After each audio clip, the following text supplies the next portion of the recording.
Hello, freakazoids. It is me, Jake, the internet's laziest music nerd, back again to make a video. Somehow. Hopefully. This time I'm going to be reflecting on this year's music, or at least my sphere of music, and give you my favorite albums from this year. This year, I tried tirelessly to find the most interesting and enjoyable pieces of music and share them with the world through my limited platform, in the hopes that you guys, the people watching this, find something new that you might like and can endlessly gush about and annoy your friends with. However, it should be noted that as much as I try, I can't listen to everything. So if you don't see something on this list, it was either because I didn't listen to it, or I fucking hated it. I'll let you decide which. Here are my top 20 best albums of this year. Punk Tactics by Joey Valence and Bray. So to start this list, I think I want to talk about a recent discovery of mine that turned out to be one of the most fun hip-hop albums I've heard in a long time, Punk Tactics by Joey Valence and Bray. Joey Valence and Bray translate the old school of sound of hip-hop with a new school kind of inflection.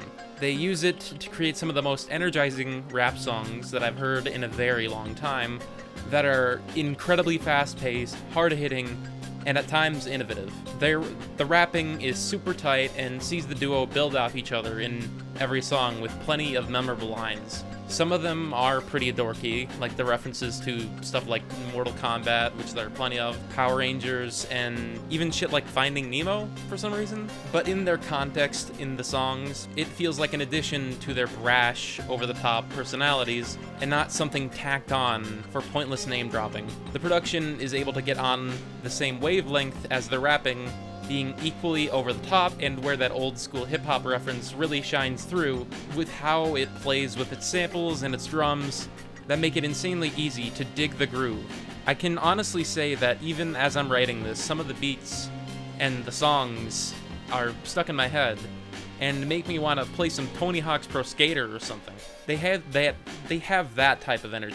I dig this record a lot. I think it's one of the few records in the last year that have such re-listen value. All of the tracks are super earwormy and catchy. The rapping is solid, the beats are solid, and it's probably one of the most interesting hip-hop debut records I've heard all year. Oh yeah, and Logic is on the album, and he somehow doesn't ruin it. So that's a plus.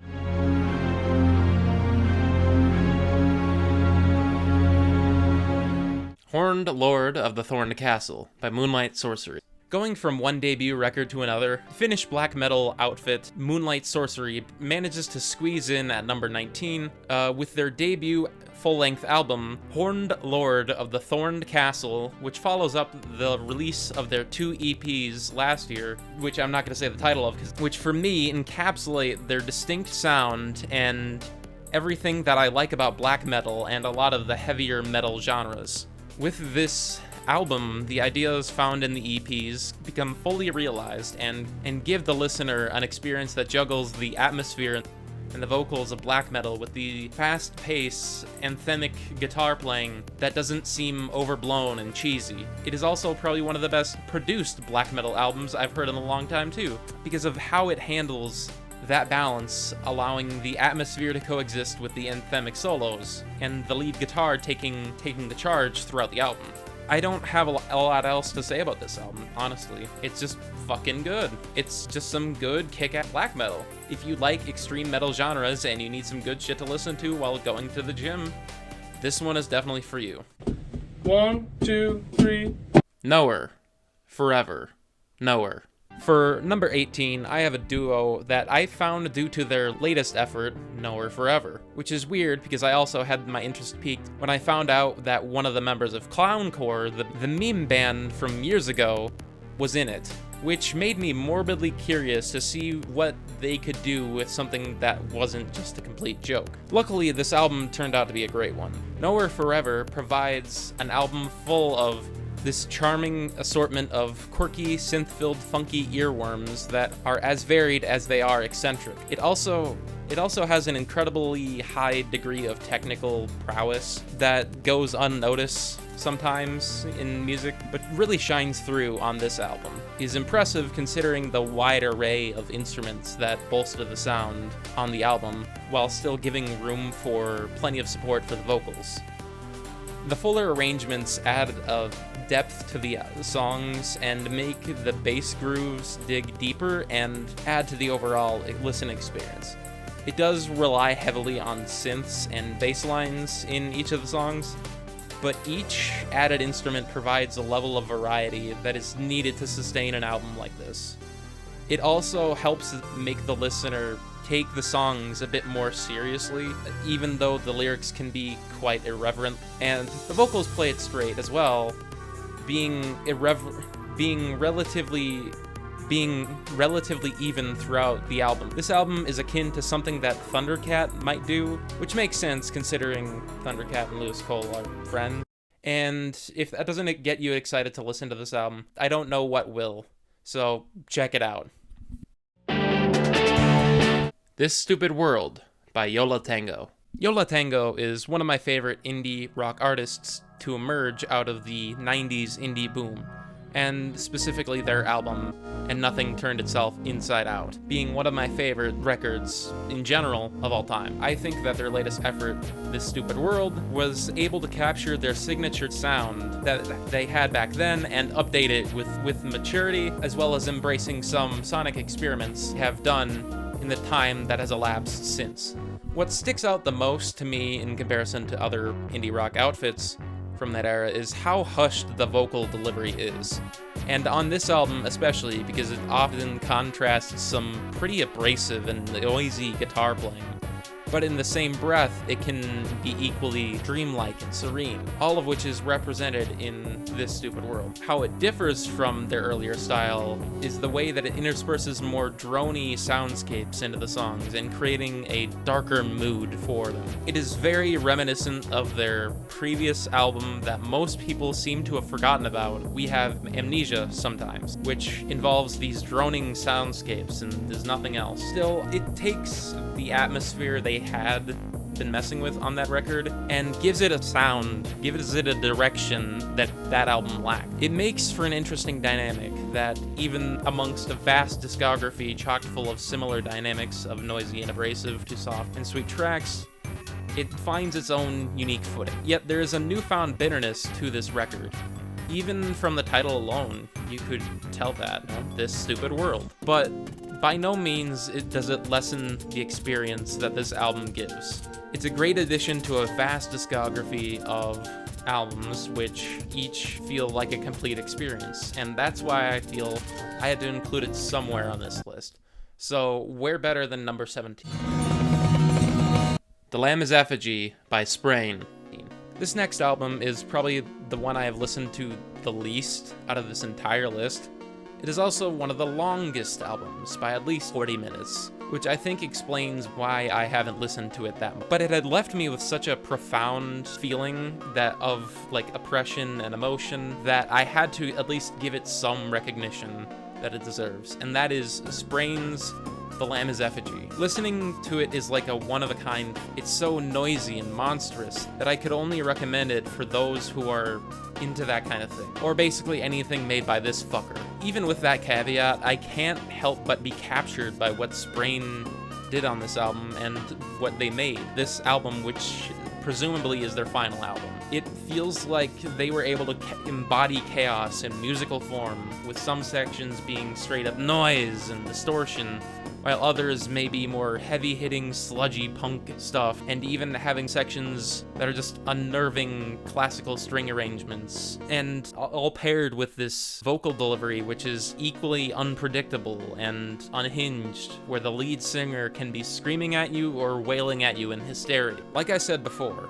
this album is a one-of-a-kind experience, despite its influences from people like Swans, but because of the way it handles those influences of those same post-rock atmospheres and mixes them with sections of noise and sections of punk and blends them all together to make it somehow a cohesive experience. It will exhaust you, disturb you, and maybe even exhilarate you. And if you're into that type of thing, then this album is for you. And if you're a fan of the Flesner as a label, Of fucking course you've listened to this already. You sick fuck. Ontological Mysterium by Horrendous. Honestly, for number 15, I should start it by saying this year has sucked for metal albums, as far as they go. I mean, yeah, I do have 3 metal albums on this list, but none of them are heavy hitters that came out swinging. All of the bands that I found were relatively new to me, and the ones that I know that are tentpoles in the metal genre are overcomplicating their sound or off being old. This is why when I found Horrendous's 5th album, Ontological Mysterium, it showed that you don't need to be showing off grand, overcomplicated riffs or exploring new sonic directions, going on concept albums. You just need to fucking kick ass. Ontological Mysterium is an incredibly technical and heavy thrash death metal album that strikes a balance between complex, heavy-hitting playing and attention-grabbing melodies that very few death metal albums achieve. And it's one of those albums that don't get bogged down in the need to be brutal like this piece of shit. It's the type of death thrash metal where you can actually hear the technical ability without being oppressed by the sheer speed of the sound. It's the type of album that sees a band do its thing and do it well. The album also has great production where it feels like every instrument is pronounced correctly in the mix, especially on the bass, which is often neglected in metal. Like with Moonlight Sorcery, it's nothing groundbreaking for the metal genre, but it is so energizing that I can't help but shower with adoration. And yeah, it's needless to say that Horrendous is anything but. Heavy Heavy by Young Fathers. For my number 14 pick, I have an album from a group that I am somewhat vexed by, Young Fathers.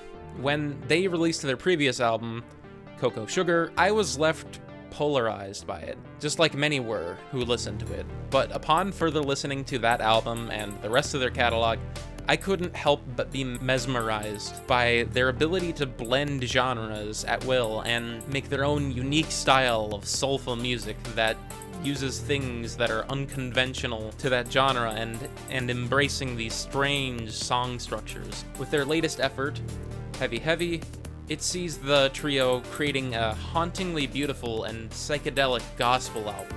It shows some of their best material to date, and it sees them expanding their sound and broadening their horizons. The most interesting thing about it is, to me at least, how they've used these instruments that are instrumental to their sound, like percussion that is incredibly varied, and how it uses both inorganic and organic percussion, and things like drum machines, while still having things like timpanis. And I think the melding of those things is an interesting contrast, and what makes it so interesting to me to listen to is that interesting clash. Heavy Heavy embraces that clash and creates these interesting soundscapes and such a wide variety of voices and instruments, and creates something strangely otherworldly. But it still somehow feels of this world, if that makes sense. It's an interesting contrast that the album plays with and is built upon. The contrast of something otherworldly and something worldly. What it ultimately leads to, though, is the creation of an album that is full of uplifting and beautiful moments and has an energy that feels strangely renewing. It's one of the most unique albums I've heard all year, and probably one of the few that won't make you feel like a piece of shit after listening to it. Space Heavy by King Cruel. Listen, alright, for this entry, I swear I didn't plan it out. I swear I didn't plan on Space Heavy and Heavy Heavy being right next to each other, back to back. It just happened, okay? For number 13, I have King Cruel's latest effort, Space Heavy, which sees Archie Marshall leaning further into the lethargic sound that his previous work had. However, unlike his previous work, I think that it shows a more mellow side to his music, and it almost makes the album dreamy. I mean that literally too. Listening to this album perfectly encapsulates the feeling of struggling to stay awake when you're completely exhausted. It almost feels more like a Duster album than a King Cruel album, just because of how lethargic it sounds. And even the more fast post-punky tracks on the album. They still have that, like, seeping atmosphere into them, and are strangely atmospheric and psychedelic. Or even in the songs that begin with the moody atmosphere, they can transition into these faster sections full of horns and saxophones. Like the song That Is My Life, That Is Yours, which is one of my favorite King Cruel characteristics that he has. It's his ability to seamlessly blend all these elements to make something that feels strangely intimate and keeps you on guard. That intimacy comes from his vocal performance, which is, incredibly like baritone and low, and it perfectly matches the lethargy created by the slow, reverb-heavy guitar playing.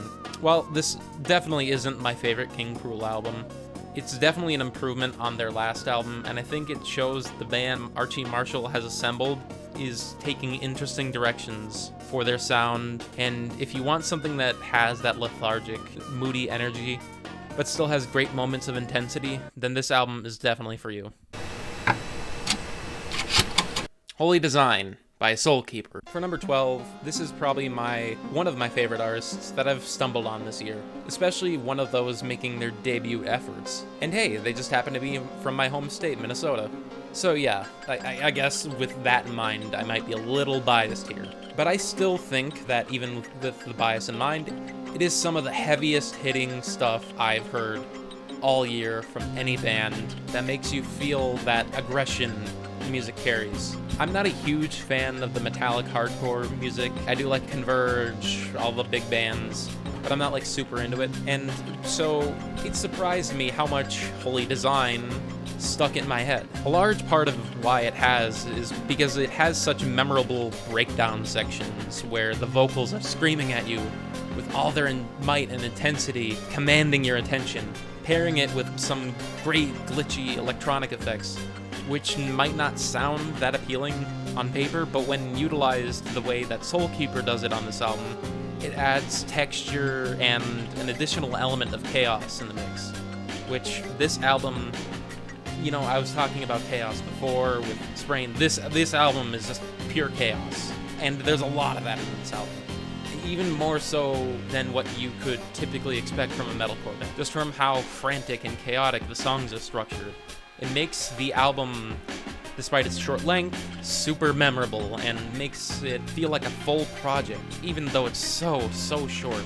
And if that sounds like your type of thing, Soulkeeper's Holy Design is one of the best albums, actually no, the best metal album I've heard all year. And I'm chomping at the bit for them to release more stuff, because this album shows that you can make something short and chaotic and be incredibly memorable.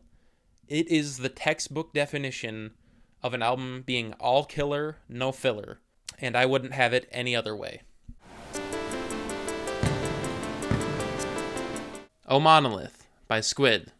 A few years ago, there was an odd resurgence of post-punk in the modern indie scene, especially in the UK with artists like Black Country New Road, Black Midi, and most importantly for this entry on the list, Squid. All of these bands kind of grew out of being just a post-punk band, going in vastly different directions with their sophomore record. For Black Country New Road, they embraced full string arrangements and ditched a lot of the anxiety and the angst from their first record to be incredibly romantic, melancholic. For Black Midi, it was adding more instruments to the mix and leaning more towards jazz and experimental rock and progressive rock. However, for Squid, their metamorphosis on O Monolith is a bit harder to define. For starters, it's a lot less dancey and aggressive than their previous record, Bright Green World, and it sees them focusing their sound. Don't get me wrong, it still has that signature explosive, anxiety-inducing crescendos that their first album had, but it goes for a more subtle and leery sense of suspense that makes the crescendos have a more powerful payoff, which fits their cryptic dystopian lyrics, perfectly describing the vast hellscape that is the United Kingdom. Another thing is that the suspense felt on the songs is more felt than directly described, like it was on Bright Green Field. In a way, it's something that a post-rock or an ambient artist would do. I honestly feel that on Bright Green Field, they were trying to achieve that same kind of subtlety, with some of the songs having that longer song structure to kind of create that. But on this record, they managed to do that while keeping their songs within a reasonable length. In a way, O Monolith is an improvement on everything they did on their debut, paring the songs down, without bringing down the quality, and making an incredibly tight-knit experimental rock album that does not get lost in its own experimentation. It can be beautiful, it can be hectic, but overall, it's a damn good album. Give me some spicy lemon pepper, extra crispy, extra wet. And don't forget the waffle fry. Scarin' the Hose by JPEG Mafia and Danny Brown. Yeah, this is probably the most obligatory album on this list. A crossover between two critical indie hip-hop darlings to make one of the most exciting and energetic hip-hop albums to ever cross into the abstract, experimental hip-hop threshold in a long time. Long before anything was revealed about this album, the concept of JPEG Mafia and Danny Brown doing an album seemed out of this world, and it in fact was.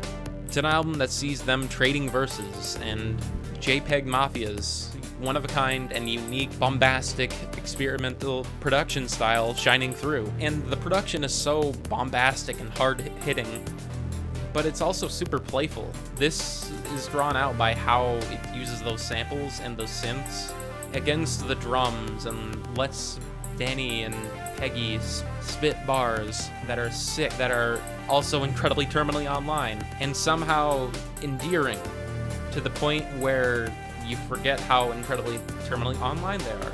It also feels incredibly fast-paced and chaotic, full of twists and turns that you could expect from such a unique pairing. It's also interesting to see how this played out. It made JPEG Mafia create songs with more clear direction, and they somehow brought the best out of both of them and made an album that feels like a concise assortment of experimental party anthems for a party of one terminally online listener. So if you're that one guy, go ahead and listen to it. Soft Scars by Yule. For my number 9, I have an artist that I was oddly fascinated by for a large chunk of this year, having discovered their first 2 albums earlier this year, and being immediately taken aback by it, mainly because of the character presented on those 2 records created this strong persona for Yule to exist in. While it may be heavily influenced by everyone's favorite of Elon Musk's wives, Grimes, and uses it to talk about issues that exist in the internet age, like self-hatred, depression, mental health, and how they kind of are exacerbated by the internet. All of which are done up with these incredibly atmospheric and hauntingly beautiful synth-pop instrumentals.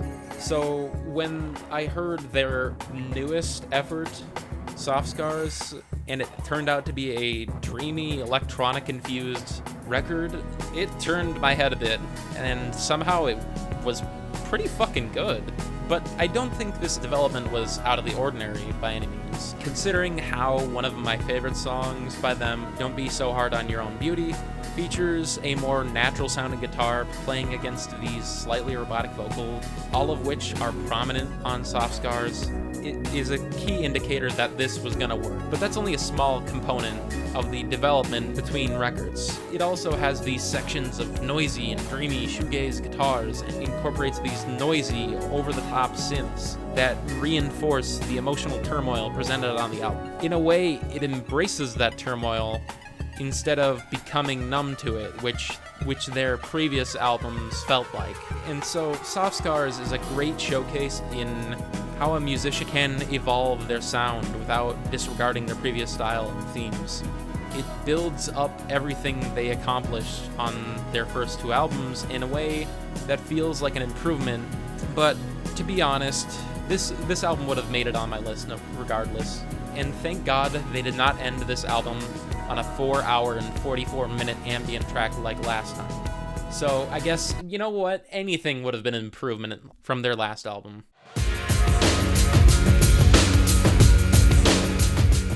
Ooh, I Rap Ya by George Clanton. Vaporwave is dead.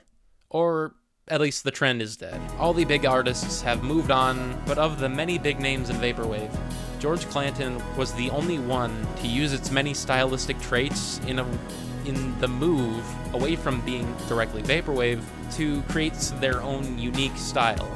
And so on his latest album, Ooh I Rap Ya, it manages to carry that same energy that the previous vaporwave influenced albums had, and somehow still removes it even further while still carrying its main traits. By that, I mean it uses those same electronics that are so heavily sampled in vaporwave, 1980s and 90s, but instead of sampling them, George opts to replicate that era of music and make his own music using that same style, but somehow make something that's new out of it, and make something that is danceable and psychedelic and lush and great. The songs are punchy and incredibly well done, which translates super well into any sort of setting, whether it be vibing at home or in the club. It feels like, when listening to this album, that you've uncovered some lost 1990s album, which had that same kind of incorporation of psychedelic synths and danceable drums. And it honestly just makes you get lost in the beauty of it. But it still has his prevalent voice and songs with lyrics that are somehow really anthemic. So samples or no samples, the end result of George Clanton's music has always been great. And I even got to see him perform live this year, which was definitely a highlight of my year. So if you want something that carries the same spirit of vaporwave, but is entirely different, Ooh I Rap Ya or any of George Clanton's work is worth checking out. Maps by Billy Woods and Kenny Siegel. At number 7, we have a collaboration that shows the power a producer-rapper combo can have when they are completely in sync with one another. That is Maps by Billy Woods and Kenny Siegel, which sees two of the heavy hitters in the current era of conscious and abstract hip-hop make, in my opinion, the best hip-hop album of the year. While it may not be the duo's first collaboration, Maps lets the listener hear them at their best and their most original. For Billy Woods, it shows him at his most introspective and probably his most lyrically poignant.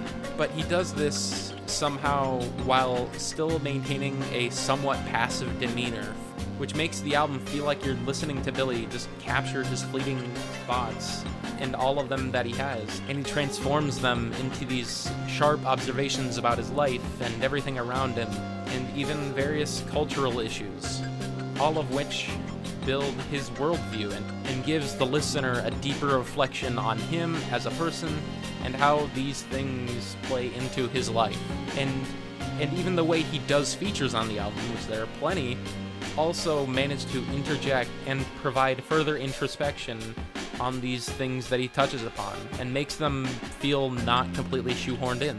For Kenny Siegel, on the other hand, we hear some of his best and most diverse production to date, with some of the beats being soft, dreamy, and dusty, and others being distorted and noisy, but all of which are paired perfectly with whatever Billy might be rapping about on each of the songs. This is why Maps has been one of the best, if not the best, hip-hop album I've heard all year. Because of its great production and its even greater introspection it lays the groundwork for. And that's why it's number 7 on my list. Dog's Body by Models Actress. For number 6, I have another debut record that sees an artist exploring a unique dichotomy of clashing sounds, creating something that is dark but somehow strangely rhythmic. This is Models Actress's Dog's Body, an album that is as unrelenting and heavy as it is undercut by the infectious rhythms that lay underneath it. Definitely another album that will unnerve you, but doesn't get bogged down by its heaviness and has such a brisk and breakneck pace. I think that comes from how frantic most of the songs are. As I was saying earlier, it's heavy, crushingly heavy. That comes from the noisy and distorted guitars, which amplify the anxious feeling you get from listening to this album. Not to mention when the guitars aren't searing your ears off. They strum in a way that feels like it belongs in a horror movie or something, with how fast and nerve-wracking it sounds. But somehow the mixing on it is super clear, which allows for each of the instruments to be heard fully and with all of the impact it intends. The cherry on top of this whole horrific sound is the vocals, which see the frontman, Cole Hayden, delivering these cryptic lyrics in his ominous and disturbingly close, hushed tone. Like the lyrics are just being whispered into your ear, which can also escalate into him doing this over the top, and the way he does it is just super reminiscent of a band like Shoo Shoo. Yet all of this chaos and all of these things that are intended to get under your skin, and all are dug further by the rhythmic drumming on display. This is why this album has been stuck in my mind a lot. Because despite its heaviness and disturbing nature, its drums are so danceable, it elevates it and makes it one of the most memorable, noisy rock albums I've heard all year long. Definitely earns a spot on this list.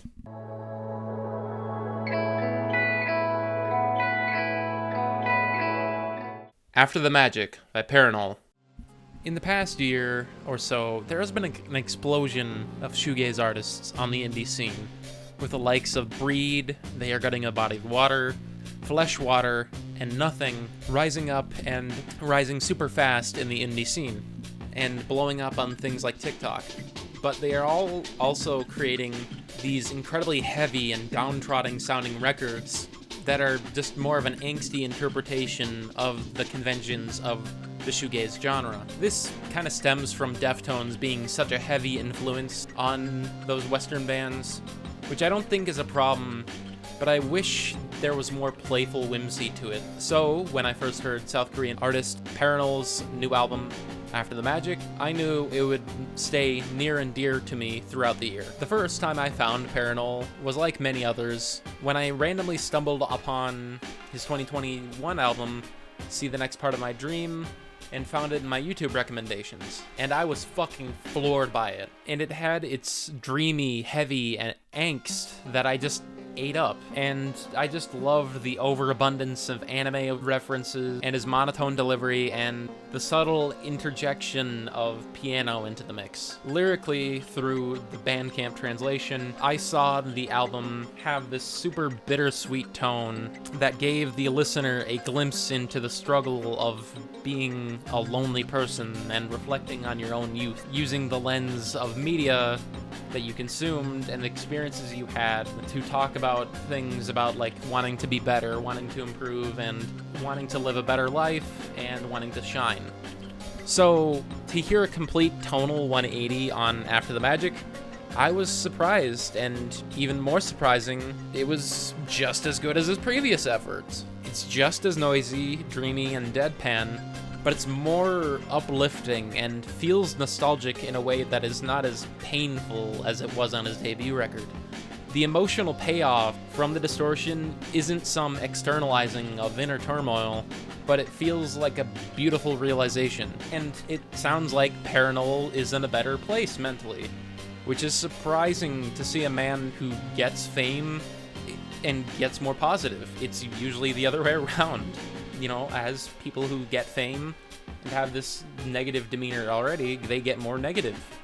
So it's refreshing to hear that on After the Magic, someone making music enjoys life and makes music about enjoying life. I mean, it's so hard to find artists like that I actually enjoy. I mean, just look at my channel. You can see about some of the shit I talk about. Jesus Christ, it's fucking depressing.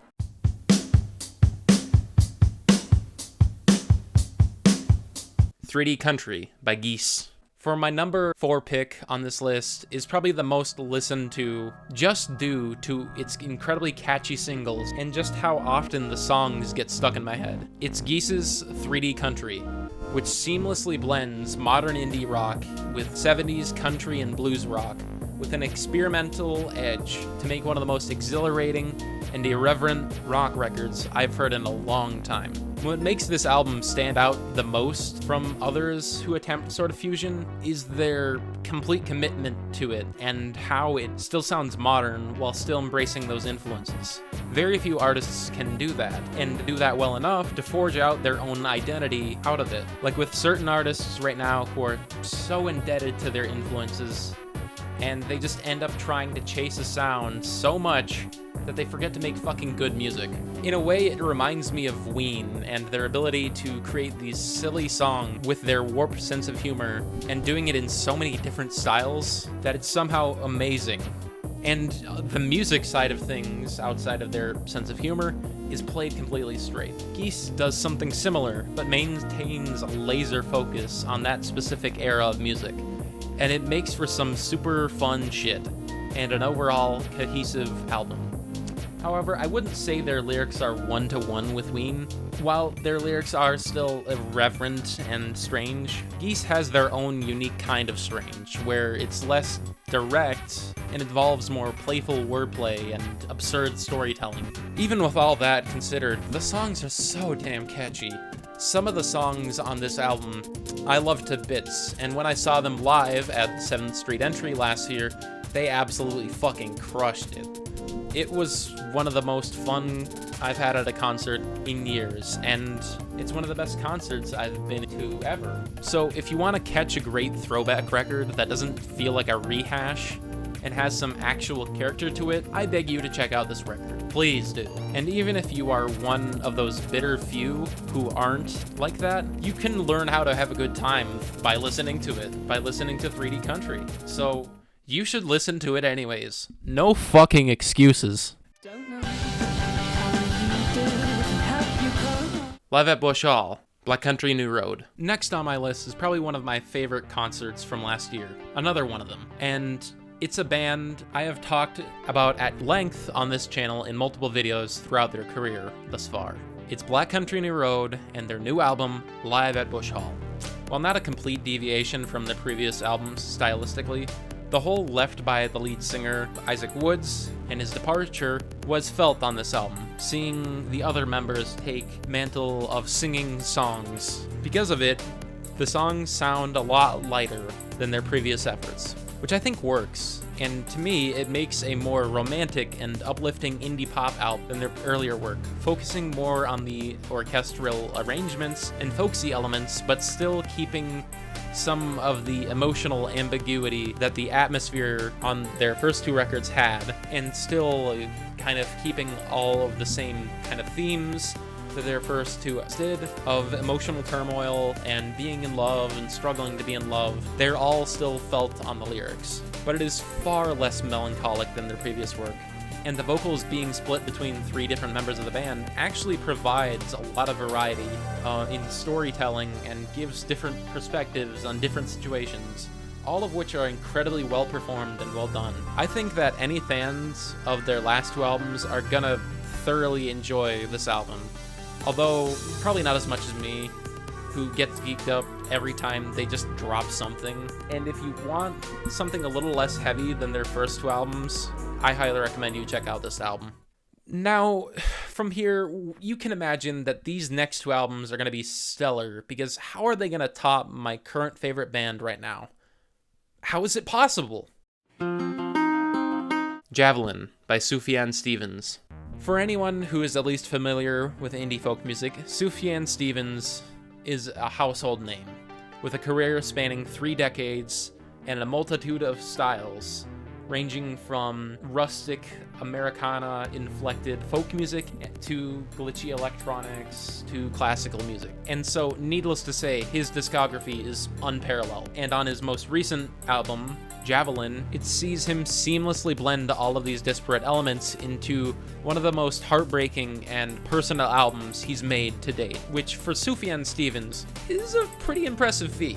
It so beautifully captures the loss he's experienced in his life and the various relationship issues he's had with his partner, who has sadly since passed, reflecting on them with the bittersweet reverence and love that those memories gave. He does it in a way that feels as if the way he processed his loss is to articulate it into this polished song structure that's on the album, that is given on the songs. So even though it does tackle similar issues and has a similar type of emotional processing as Mount Erie's A Crow Looked at Me, it isn't as direct and doesn't feel like someone's journal like Mount Erie's lyrics sound on that album. It has a more traditional song structure, which in a way makes the emotions feel more universal. It's incredibly intimate, with the main instruments being Sufjan Stevens and his guitar, or him and his piano. but he uses these hushed droning electronics and subtle choral backing to make the music even more emotionally devastating. It reminds me a lot of Sufjan's previous work, Carrie and Lowell, and how that album handles similar stories of grief and memories of the past, but has more introspection. But instead of dealing with the tumultuous relationship with his mother, it deals with the introspection about his romantic relationships and adds a different dimension to Sufjan Stevens. So yeah, it's needless to say, Javelin is a beautiful album. Just like the rest of Sufjan's work, if you want to be bawling your eyes out, then this album is for you. Here are my honorable mentions. Danny Brown's Quaranta, Snow Strippers, April Mixtape 3, Suzanne Sundford, Blow Me, Aesop Rock's Integrated Tech Solutions, Depeche Mode's Memento Mori, Blank Banshee, 4D, Aleph, Sepulture, King Gizzard and the Lizard Wizards, The Silver Cord, Death's Dynamic Shroud, Keys to the Gate, and finally, Pearl and the Oysters, Coast to Coast. And my number one pick for the best album of 2023 is Raven by Kelela. Kelela, who captured my attention at the beginning of the year with the lead single off of the album, Happy Ending. It created a space in my head and did not leave my head until never, really. And from there, I was just hooked on her unique style of music. The style she took on this album is so good, and even compared to her last albums, it's just so much more moody and danceable, and does this unique blend of sensual R&B and fast-paced atmospheric drum and bass that I could not stop listening to this album throughout the year. And as the young folks would say it was kind of a vibe. Kill me. This kind of style has kind of become popular in the last year or so, especially with the artist Pink Panthers singing and doing something similar over EDM production and the same kind of drum and bass instrumentals. But what Kelela does on Raven that makes it stand out, in my opinion, amongst the similar artists, is its approach to atmosphere and tone. It has these synths that are so soothing and add an extra dimension to the sound, and it creates this nocturnal feeling to the songs and makes it feel like I'm just drifting off in the club, and I love it. It may not be the deepest album lyrically, but it is the one I've loved the most this year, because of its incredible production and vocal performance, and I just can't help but vibe with the album every time I throw it on. That is why it is my favorite album of 2023, just because of how much I gelled with it. And there are few albums that I gelled with that are close to it. No holds barred. So what do you guys think of my list? Do you hate it? Do you love it? What were your favorite albums last year? Let me know in the comments, and I'll see you in the next video, whenever that comes out.